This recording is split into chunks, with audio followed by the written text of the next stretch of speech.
በአሌክሳንደር ዘግሬት ታላቁ እስክንድር ጧት ሰው ቀጥሮ ነበር ይባላል። ከእንቅልፉ ሲነቃ ትሞታለህ የሚለው ሞትን ማሰብን የመሰለ በመንፈሳዊው በስጋዊው በጣም የሚያፈላስፍ የሚያረጋጋ ራስን የመመልከት እድል በጣም ቀላል አይደለም። ብዙ ቦታ ከመሄድ ሰው መቃብር ቦታ መሄድ ትልቅ ላይብረሪ ነው። ኃያላን ሁሉ ተናጋሪዎች ዝም የሚሉበት ቦታ ነው። በጣም ኦራተርስ የሚባሉ ስልጣን ላይ የነበሩ አገር ያንቀጠቀጡ ሰዎች ወድቀው ማየት ሲጀምር ሞትን የፈጠረው እግዚአብሔር አይደለም ይላል መጽሐፈ ጥበብ። ሰዎች ራሳቸው ተወዳጁት አመጡት ይላል። ያንን ማድረጊያ ነው ዕፀ በለስ የተከለከለበት እና የምናውቀው መጽሐፍ ቅዱስ ላይ የተጻፈው ታሪክ ያለው አሰቃቂ አሟሟት መሞት ስለ ሰውየው ጥሩ አልሞተም የሚያሰኝ ከሆነ የመጨረሻውን አሰቃቂ አሟሟት የሞተው ክርስቶስ ነው። አንድ እንደ በጎ ልክ ጾም፣ ጸሎት ምናምን የሚባሉ በጎ ልምምዶች ውስጥ የሚቆጠረው አንዱ ሞትን ማሰብ ተዘክሮተ ሞት ይባላል። ራሱ ሞትን ማሰብ እንደ ቨርቹ ነው የቤተክርስቲያን መጽሐፍት የሚገልጸው። ሞትን ማሰብ መቻል ራሱ እንደ ጸሎት ነው። ሰዎችን በጣም በጥሩ መንገድ ሲያመጣቸው ስለሚታይ በጣም እንግዲህ በጥልቅ የህይወት ዘመን ኮሚትመንት ያለው መንፈሳዊ ህይወት ለመኖር የወሰኑ ለምሳሌ የመነኮሳት ህይወት ስታይ አንድ መነኩሴ መነኮሰ ማለት ሞተ ነው። ፍታት ተፈቶ ነው ወደዛኛው ህይወት የሚገባው። 40 አውጥቶ ነው 40 ደግሶ በህይወቱ ሳለ ማለት ነው። እና የሚገነዙበትን ልብስ ይዘው ነው የሚዞሩት። በመሄዱበት ከመቀበል አልፈው ተዘጋጅተዋል እና የሚሞቱበትን ቀን በጉጉት ነው የሚጠብቁት። ለምን? ቀድመው ሞተዋል። ለዛች ቀን ቀድመው ስለተዘጋጁበት እና ሌላ ቦታ ይለቀሳል። ገዳም ብቻ ነው የማይለቀሰው ወደ ሞት ሄደ ተብሎ አንድ ሰው የማይለቀሰው እና ሞትን ማሰብ በጣም ከፍተኛ ጥቅም አለው። አስታውሰኝ የሚል ነበር አሌክሳንደር ዘግሬት ታላቁ እስክንድር ጧት ሰው ቀጥሮ ነበር ይባላል። ከእንቅልፉ ሲነቃ ትሞታለህ የሚለውን ነገር ማስታወስ በጣም ብዙ ጠቀሜታ ስላለ በየገዳማቱ አሁን በዓት የሚባል ማለት ጸሎት የሚያደርጉበት የየራሳቸው ሴል አለ አይደል? እዛ ውስጥ የቅዱሳን አጽም ይቀመጣል። ለሌሎቹ ለበረከት ለጸሎት ነው። አጽም ሙት ሲያስነሳ ሁሉ መጽሐፍ ቅዱስ ላይ የኤልሳ አጽም ሙት አስነሳ የሚል ተጽፏል ለበረከቱ። ለነሱ ግን እዛ ላሉት ሰዎች ግን ሁሌ ባዩት ቁጥር ነገ ያንን መሆናቸውን ያስታውሳሉ። ሞትን ማሰብን የመሰለ በመንፈሳዊው በስጋዊው በጣም የሚያፈላስፍ የሚያረጋጋ ሰው ቀብር ደርሶ ሲመጣ እኮ የሚያገኘው የነፍስ መረጋጋትና ነገ እኔም ወደዛው ነኝ የሚል ራስን የመመልከት እድል በጣም ቀላል አይደለም። ብዙ ቦታ ከመሄድ ሰው መቃብር ቦታ መሄድ ትልቅ ላይብረሪ ነው። አንደኛ ምንም ዲስትራክሽን የሌለበት ጸጥ ያለ እዛ መቃብር ቦታ ላይ ብዙ አይነት ሰዎች አሉ። ዓለምን ያንቀጠቀጡ ሰዎች አሉ። ቢገናኙ የሚጋደሉ አብረው ሊተኙ ቀርቶ ማለት ነው። በጣም አሁን ወደ ስላሴ ምናምን ስቴጂ በጣም በኢትዮጵያ ታሪክ ውስጥ በጣም ብዙ አይነት ሰዎች ነው የተቀበሩት እና ኃያላን ሁሉ ተናጋሪዎች ዝም የሚሉበት ቦታ ነው። በጣም ኦራተርስ የሚባሉ ንግግራቸው ብዙ ለውጥ ያመጣ ሰዎች ተኝተዋል። ያን ማየት አንደኛ ሃምብል ያደርጋል። ሰዎች በጣም ብዙ ውብ የነበሩ ሰዎች እንደ ቅጠል ረግፈው ማየት ሰዎች በውበታቸው እንዳይመኩ ያደርጋል። ስልጣን ላይ የነበሩ አገር ያንቀጠቀጡ ሰዎች ወድቀው ማየት በስልጣኑ ሰው እንዳይመካ ነገ አፈር እንደመሆኑን የመሰለ ራስን የማስታወሻ መንገድ የለም እና ለመልካምነትም እድል ይከፍታል። በእርግጠኛ ሞኞች ነን። ቀብር ላይ ቆመን እናቀዳለን እኮ የሚገርምሽ። ግን ዲዛይን የተደረገ የሚለው በቃ እንደዛ ዲዛይን ስለተደረገ ነው። ሲጀመር ለመሞት የተፈጠረ አይደለም። ሰው ለመኖር ነው የተፈጠረ። ለዛንም ማንለምደው ሞትን ለመሞት የተፈጠረ ቢሆን ኖሮ ሰው ውስጡ ያምነዋል ይቀበለዋል እንጂ መኖር ነው እንጂ መሞትን አይምሮ ላይ አይመጣ። ለምን? ሲጀመር ሞትን የፈጠረው እግዚአብሔር አይደለም ይላል መጽሐፈ ጥበብ። እግዚአብሔር ይገብረ ሞት፣ እግዚአብሔር ሞትን አልፈጠረም፣ ሰዎች ራሳቸው ተወዳጁት አመጡት ይላል። እንግዲህ መጀመሪያ የእግዚአብሔር ፕላን የቤተክርስቲያን መጽሐፍ የሚናገረው እቅዱ ምንድነው? የሰው ልጅ በነፃ ፈቃዱ ወደ ኢተርኒቲ እንዲሻገር፣ ወደ ዘላለማዊነት እንዲሻገር። ያንን ከማድረግ ከቻለ 1000 ዓመት ኖሮ እንግዲህ ሰው ሲፈጠር ኢንተርሚዲየት ስቴት ሆኖ ነው የተፈጠረው ይላል የቤተክርስቲያን መጽሐፍ። ማለት መዋቲም ኢመዋቲም ሞርታልም ኢሞርታልም ለመሆን የሚችልበት ፖቴንሻል ያለው ሆኖ ነው የተፈጠረው። ያንን ግን ወስኖበት ከሚሰጠው ይልቅ አቺቭ አድርጎ ሰው በራሱ ምርጫ እንዲያገኘው ነው የታሰበው። ያንን ማድረጊያ ነው ዕፀ በለስ የተከለከለበት እና የምናውቀው መጽሐፍ ቅዱስ ላይ የተጻፈው ታሪክ ያለው። ስለዚህ የተፈጠርነው ለሞት አልነበረም፣ ለህይወት ነው። ስለዚህ ለህይወት የተፈጠረ ሰው መቼም ሞትን አምኖ ሊቀበል አይችልም፣ ውስጡ ሊቀበል አይችልም። ስለዚህ ይረሳዋል። አንቺ ሱንት ያለሽ ሊሞት እኮ ትንሽ ደቂቃ ቀርቶትም ሰው እንደሚኖር እንጂ እንደሚሞት አያስብ። እንደው አሰቃቂ አደጋውን ቢደርስብን እና በቃ ትንሽ ልንሞት ትንሽ ሚኒት የቀረን እንኳን ብንሆን ስለ ነፍስ ስለ ዘላለም ሕይወት ከማሰብ ይልቅ ስለመዳን እንዴት ከዚህ ልውጣ ነው። ይሄ ማለት በአንድ መልኩ ለሞት አለመፈጠራችንን በምንም ተአምር በህይወት ተስፋ ማንቆርጥ መሆናችንን ነው የሚያሳየው። ሞትን ሌላው ግን አብረን ልናይበት የሚገባው ነገር ምንድነው? እግዚአብሔር የምህረቱ አካል አድርጎ መቀየሩ ነው። አሁን ሞትን ብዙ ጊዜ ቅጣት ነው የብዙዎቻችን እንትን። ግን የሰው ልጅ የእግዚአብሔርን ትእዛዝ ከጣሰ በኋላ መዋቲነትን መረጠ፣ ሞርታሊቲን መረጠ። ሞርታሊቲ ሲመረጥ ደግሞ ግራጁዋል ነው። ስለዚህ የባህሪ መጎስቆል፣ መታመም፣ ሌላው ችግር ምናምን ማርጀት የሚለውን ነገር ጨምሮ ነው የተቀበለው ማለት ነው።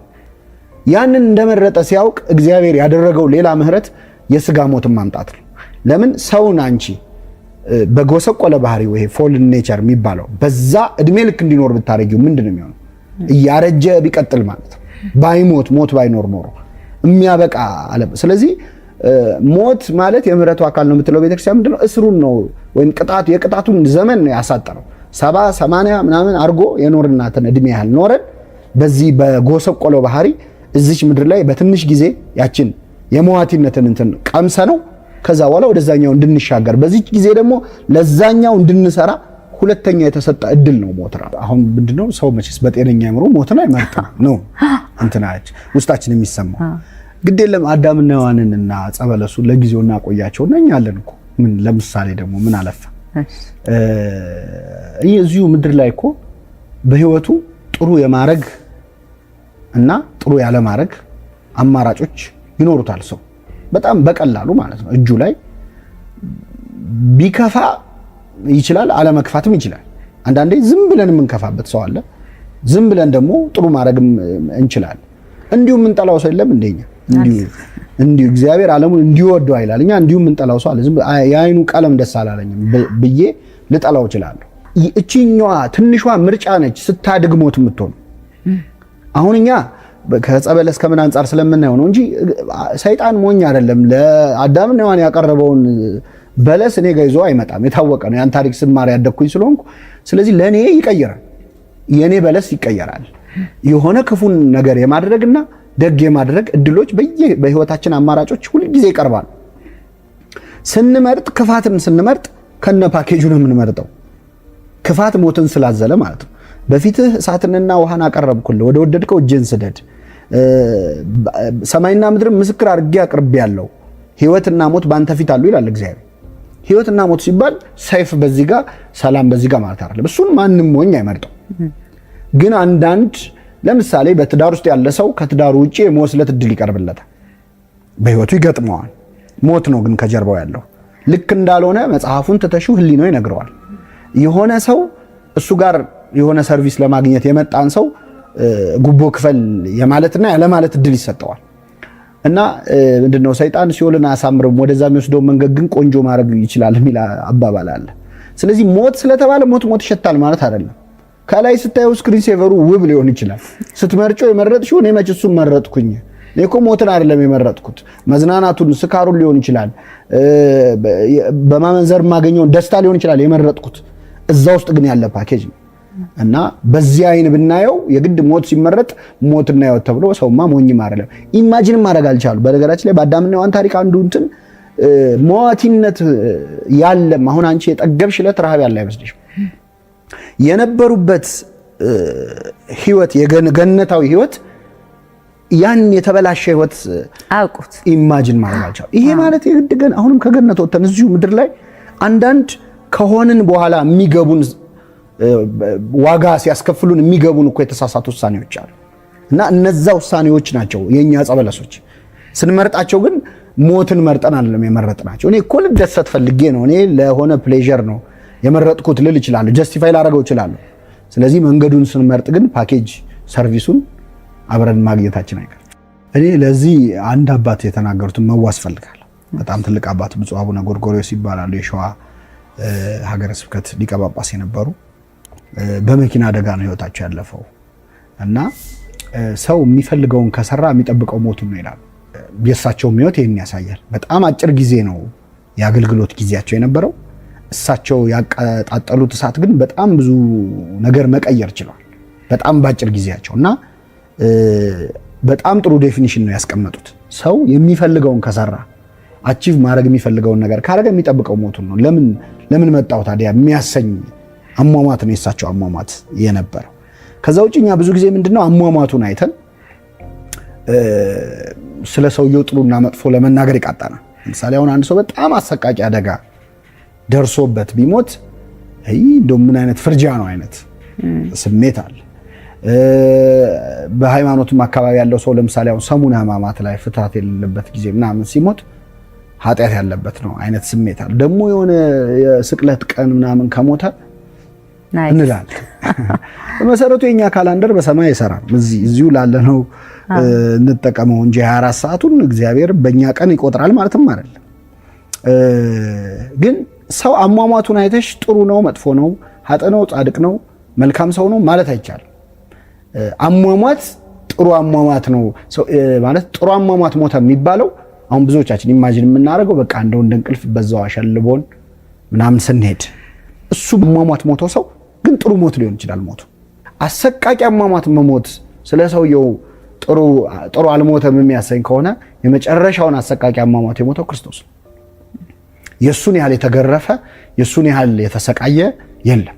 አጥንቱ እስኪታይ የተገረፈ መስቀል ላይ መሞት በጣም ከባድ ነው። ትንፋሽ አጥሮሽ ነው የምትሞቹ በነገራችን ላይ መስቀል ላይ ነው። ምክንያቱም ሰው እንደዚህ ሲሰቀል ትልቁ ቻሌንጁ መተንፈስ ነውና ከእግሩ ከፍ እያለ ነው የሚተነፍሰው።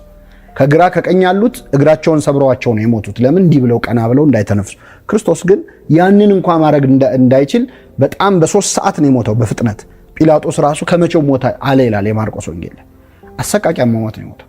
አሟሟቱን አይተን ግን ጥሩ አይደለም ልንለው አንችልም። አብዛኞቹ የሰማዕታትን ታሪክ ለመስማት የሚከብድ እንደውም ሲቆይ ተረት ነው እስከ ማለት የሚያስደርስ። አሁን ሰው እንዴት እንደዛ ሊሰነጣጠቅ ሊጨፈጨፍ ይችላል? የሰውን ጭካኔማ እናውቀዋለን እኮ ፖቴንሻሊ እንዴት መጨከን እንደሚችል እኮ በየዘመናችን እያየን ነው። ስለዚህ በዛ ደረጃ የሞቱትም ሰዎች ሞታቸው ውብ ሊሆን ይችላል። በአንጻሩ ደግሞ ምንም ጣራቸው ሳይበዛ ሞተው ግን ሰርተው ያለፉት ነገር ነው ሞቱን መልካምም ክፉም የሚያደርገው። በእርግጥ አንዳንድ የሚቃይ መጽሐፍ ቅዱስ ቃል የሚገባው አለ። ለምሳሌ እድሜ እንዲረዝም የሚል ቃል ቅድም ነግሬሻል ነበር። ኢዮብን አሁን እግዚአብሔር ቃል ሲገባለት ማን ነው ብዙ ጻድቃን ኢዮብን እንኳን አይደለም ልጆች ዓይንህን ይከድናሉ ይላል። ብዙ ጊዜ እኛ እንደው በዚህ አጋጣሚ ልጅ ማን ነው ቤተሰብ ሲሞት ልጆችን ከዛ አካባቢ በጣም በቃ ቶሎ ዞር በሉ አይነት ነገር ነው የሚደረገው እንዳያዩ በቃ ከዛ ተገንዘው እስኪስተካከሉ ምናምን ከዛ አካባቢ ህፃናት እንዲጠፉ ነው የሚደረገው። በዚህ ምክንያት በጣም ትራውማታይዝ ይደረጋሉ ህፃናት። ሳይነገራቸው ጎረቤት ቤት ይወሰዳሉ። እናቴ የት ሄደች አባቴ የት ሄደ ውጪ ሄደዋል ምናምን። ይሄ በሚገባቸው ቋንቋ መንገር ምንም የተለየ ታሪክ የለውም። ወደ እግዚአብሔር ሄደዋል ነው የኛም መልስ አይደለ ሌላ አይደለ። ያንኑ መልስ ህፃናቱ በሚገባቸው ልክ መንገር ያሳርፋቸዋል። ግን ብዙ ጊዜ ልጆችን ጎረቤት መውሰድ ሌላ ቀን ከሚደረግላቸው የተለየ እንክብካቤ ይደረግላቸው ግራ ይገባቸዋል። ልጆች ማለት ሲያጠፉ አይቆጧቸውም ምንድነው የሚል የነፍስ መጨነቅ አለ። ግን መጽሐፍ ቅዱስ የዚህ ተቃራኒ ነገር ምሻል ልጆች ዓይንህን ይከድናሉ ይላል። ማለት አስከሬን እግዚአብሔር አንዱ ለሰው የገባለት ቃል ኪዳን ምንድነው? ስትሞት ዓይንህን የመጨረሻ ዓይንህን መክደንን ለልጆች ይሰጣሉ። መሰናበት አይቶ ይቆርጥለታል ሲቀበር ያየ ምናምን የሚባለው ተራ ነገር አይደለም። ስነልቡናውም በጣም የሚረዳው ነገር ነውና አሟሟቱን አይተን ግን ሞታ አንልም።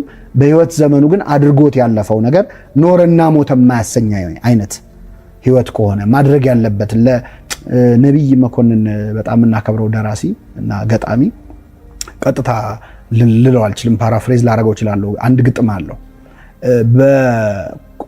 በኮባ በእንሰት ይቀና ምን ነው እንደ እንሰት በሆንኩ አንድ ቀን ተቀብሬ ለሌላው ምግብ መሆን በቻልኩኝ እና አንዳንድ ሰው መኖሩ ለሌሎች የሚጠቅም ሆኖ ማለፍ ከቻለ በትክክል ያ ህይወት ቢሞትም ጥሩ አሟሟት የሚያሰኝ ነው። መኖሩ ለሆነ አካል የሆነ ነገር አድርጎ ማለፍ መቻሉ እንደዛ